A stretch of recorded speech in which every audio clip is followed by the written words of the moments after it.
The key is you have to be able to identify these people early who are on a path. And it's hard to do that in a large population, and it's hard to make those recommendations specific without having the right tools to process all the data and information. So one of the things you do is predicting chronic conditions. Why is that important, and what does that it do to the current situation? Like, how does it changes the current situation if you're able to do that? Chronic diseases, as you said, are a huge issue.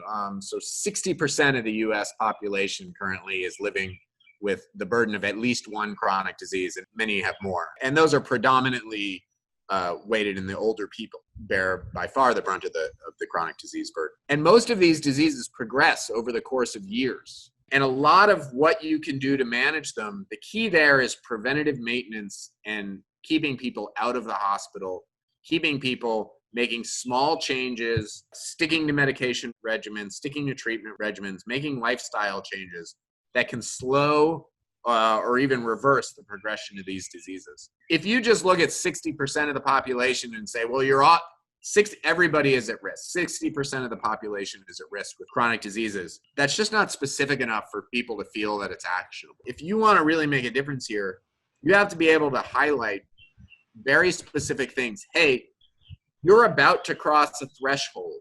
You're in a position where you're at a high risk. If you get a little bit worse, you're going to start to have some real health problems that are going to affect your functional day-to-day living. And being able to show people that it's not everybody has diabetes. I'm talking about you and your particular situation. You have pre-diabetes. You live in a food desert where you don't have access to good food. Sitting down with your doctor and having a discussion about how to resolve that. How can you make better food choices? Or maybe you get some kind of health coach. It doesn't even have to be a doctor to do these things.